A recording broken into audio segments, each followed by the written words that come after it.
talking to you there the other day in Navan, to have 3 horses with, at that time anyway, and still maybe legitimate credentials to possibly go to the Guineas is quite mad at this stage of your career.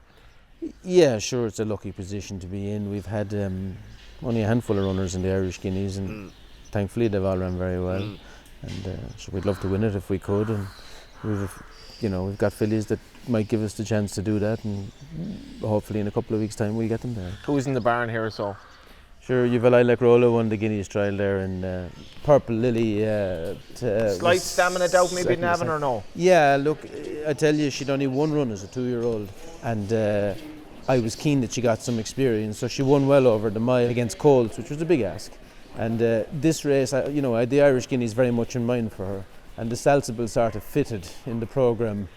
The race was the 24th of March and the Salsable was the 27th of April and the Guineas the 26th of May. You didn't mind the trip so much? I was concerned. Yeah. I was nervous going to Navan, and I don't usually be nervous going racing, and I didn't speak when I put the saddle on her, which is all telltale stuff if you know me. And she's here. And you were right. I was concerned. Yeah, I was concerned. I knew if there was a good horse like Mr. Wells' filly that we may well get beaten. But I didn't mind losing the battle if we win the war ultimately. And it was the first time that she'd come off the bridle in a race. She'd won her previous 2 races without coming off the bridle. And it was the first time she'd the battle, and I was very happy with her. I just probably felt that on the day against the class filly that 10 furlongs just stretched her reserves. But maybe that's a good thing. It'll leave her in, I think, perfect shape for the Irish Guineas there in a couple of weeks' time. What'd she like to train? Very straightforward. She came from the 2-year-old sales, she breezed well, and she came well recommended, and Mark McStay Avenue Bloodstock bought her. And she didn't put a foot wrong. She got into the system here, cantered her for 6 weeks, gave her a couple of skips and thought this is not too bad, and we went to the races and she won. It kind of happened very, very naturally. She had talent, and we didn't look too hard. And didn't run her back. She was a big filly. She's still a big-bodied filly, which is why I wanted to space out her races this year. And she was ready to start in this. And again, putting her in against Colts in a winner's race, not a simple thing to do for a filly, but she did it well. And as I say, Navan fitted in well in her training schedule, I thought. And I was worried about the trip, but I think back at a mile in the Irish Guineas, I'd be hoping that was a good prep run for her. Oh, yeah. I don't mind them getting. I like to win, but I don't mind. When you can explain it away as well. Yeah, and Darren Well likes his horse as well. And Alan O'Flynn owns her, and it was her first bit of black type as well, which for him, he's a breeder. So ultimately, she's going to be a broodmare for him. So it was important that she got a bit of, black type. We didn't land in the Guineas with wins that, were great wins, but that, she had no stakes farm. God forbid if anything had happened, She's quite big for Calix as well, isn't she? She is, and she's great tempered and she's straightforward. Where are your other Guineas fillies here? So across the barn here you have a Lilac Rolla. So again, she's been incredible so far, you'd have to say. She won her maiden in Cork. She came to us. She was bought by Amanda Skiffington at Fairyhouse. They both came from Fairyhouse as a yearling, and she won her maiden. She arrived. She was pre-trained by Joe Casey in Croom, and she arrived with us in March last year. And she cantered away through the spring.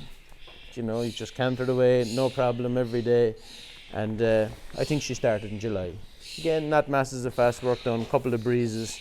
Then she went down to Cork, fell out the stalls, and ran away with a race over 6 furlongs. And I thought she'd run well, but if you'd have told me that she'd have done that, I'd have said, But she did it well.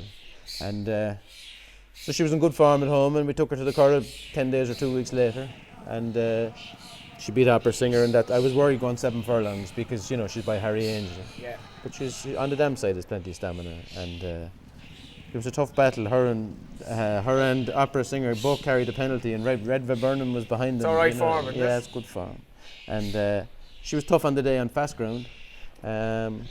And we left her the rest of last year to mature and develop. I didn't run her again. So then at Leopardstown, were you thinking, okay, what's this ground going to work out like? Well, we cantered them on grass there all spring here, around the farm, and we don't work them that much in it, but we cantered them on grass, and she didn't mind it. So that gave you a good idea of where you're. Yeah. I was confident enough she'd be okay. So I was thrilled on the day. She travelled through the race, and she had to go through a gap there. When Billy turned in there, she had to there was plenty of fillies there could have taken the spot, but she got it, and she went to the front, and Kitty Rose put it up to her. She was a very good filly. Yeah, and to be fair, she could have curled up, but she didn't. She fought all the way to the line, and good girl. She's come out of it well, and sure, look, that was the plan, straight to the Guineas after that. Even if whatever happens in the Guineas now, she's achieved so much that you got to be very proud of what she's done. Is there more to come? Look, sure, she's ran 3 times, she's won 3 times. She's a very nice filly to deal with. As the 2 fillies are, just, they've both ran 3 times. I think they have the right amount of racing going there. They know enough. They've both been in a battle on their last start, and I think that'll stand. Can she drop back in trip as well? I don't know. She hit the line well on heavy ground the last day, over 7. She's won at 6. She's won twice at 7. I think she'll get the mile, and look, I think she's comfortable at 7. 7 or a mile. I think she'll be fine. Her owner assures me that her dam won over 10 furlongs, and there's plenty of stamina. It's a good Chadwell pedigree. So. But taking it all in as well, all the noises. The 2 of them there are very straightforward. Her and Purple Lily, they've great temperaments. We've one other potential Guineas horse. Obviously, you must have been disappointed in Leopard's Town, or what was your take on it? Yeah, look, it just didn't work out there, and she probably won't go to the Guineas one. Yeah, okay. I wouldn't think, you know what I mean, on the back of that. She was a very good 2-year-old, and she won very well in debut there earlier in the year, but just that it didn't go to plan. So, we'll probably wait it out and see what. I suppose to sum up, this shaping up to be a nice year, I would have thought. Sure, hopefully, look, there's potential there, and potential has to turn into, doing or reality, but, for now we have nice horses.